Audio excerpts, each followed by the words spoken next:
I'm Jonah Comstock, Editor-in-Chief at Farm Reform. I'm here at Bio 2025. It's the end of day 3. I'm joined by Paul Romness, CEO at OS Therapeutics, and Farah Ahmad, VP of Business Development at EVERSANA. Thank you both for joining me. Thank you. It's a pleasure. So, what are we talking about today? We were just going to sort of talk a little bit about the show and what we've been hearing, what we've seen, what's been interesting. But before we start, Paul, I'd love to hear just a little bit about OS Therapeutics and what you guys do. Sure. So we're a clinical stage biotech company. We're about to go to the FDA. We hope to have approval for the first new treatment in osteosarcoma, which is a bone cancer in pediatrics and adolescents and young adults. And we hope to commercialize and partner with EVERSANA here. And of course, I hope our viewers know what EVERSANA is, but tell me a little bit about that relationship, Farah. So EVERSANA is a fully outsourced commercialization partner. We partner with great companies like OS Therapies, so small to mid-size biotech and pharma companies that want to launch, and we do that in a capital efficient manner. Great. And so, what's your big show news, Paul? Well, we've got a lot of partnering going on. We just got some feedback from the FDA on a Type D meeting.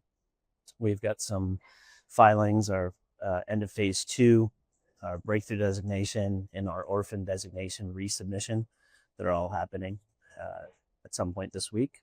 And one of the big announcements last week was the partnership between OS Therapies and EVERSANA. So we're really excited about that, and so are our potential commercial partners. Anything to add, Farah? Yeah, so it's been a great show for us. We've got to meet many different prospective clients. And of course, we get to spend time with some of our favorite clients like Paul and Gerald here from OS Therapies. So it's been a great opportunity to get the word out about EVERSANA's fully commercialization model and just enjoy reconnecting with colleagues. Yeah, I mean, EVERSANA is always coming out with new things. I know. So at a show like this, sort of what's the big talking point? What are you making sure people know about what we can do? Yeah, so I would say that a lot of small pharma come to this event to try to find licensing opportunities, and we want people to know that we're an alternative to licensing that allow you to retain your asset value and grow your company's valuation. So do you get to go to any sessions, either of you, or are you just meetings? Meetings, pretty much, yeah.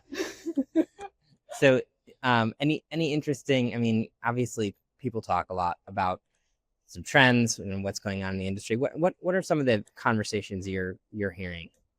Well, first of all, I think this is probably the best turnout biotech the Bio International Conference has had since pre-COVID. So, it's been growing and growing. This was a really good turnout.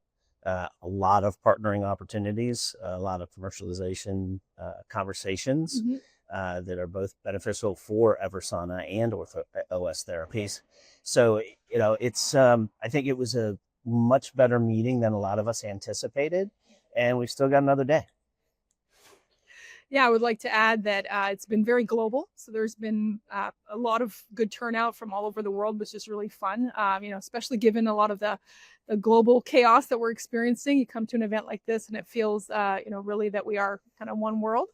And I would say that definitely a theme is, the funding landscape is challenging right now.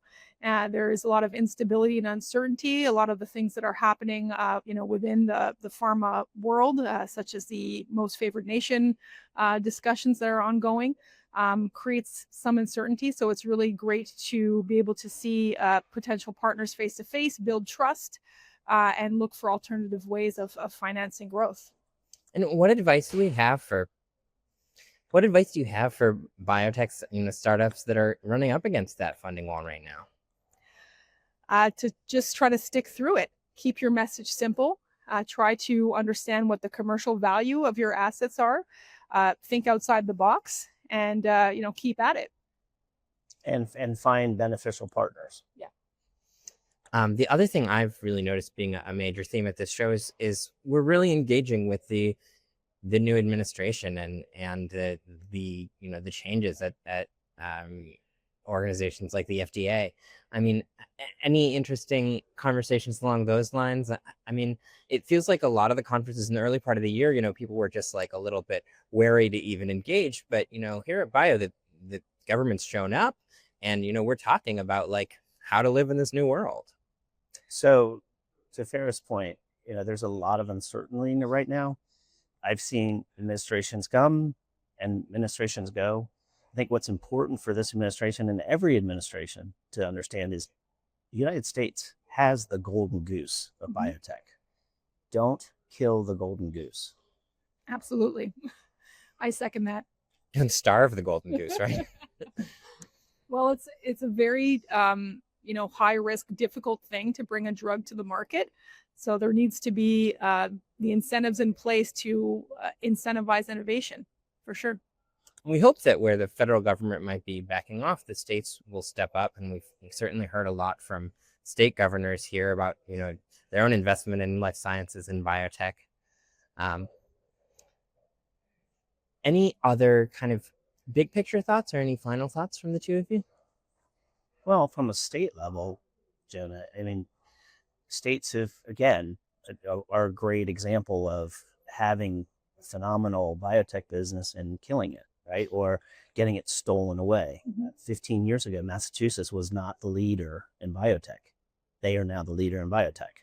And it came from investment. It came from just making sure that the ecosystem was friendly towards investing and developing and research. So, just like at a federal level, states need to do things to make sure that they're incentivizing and building the business that they may have. So, very similar to the federal government. You've got a huge opportunity here. We're still relatively early in the biotech industry. There's a lot more we have to do. There are a lot of diseases like osteosarcoma that hasn't had a new treatment in 40 years that have an opportunity to have the United States be a leader, continue to be a leader. And I'll add, as a Canadian, I won't comment on the state's element here, but certainly I would like to see, and I think we're starting to see that some of the other top markets kind of step up and alleviate some of the barriers that are complexities related to achieving success and bringing innovative therapies to patients globally. Yeah, and that ties into what you said before about your takeaway from this conference. It's really giving the global market a chance to come together. That's right. Absolutely.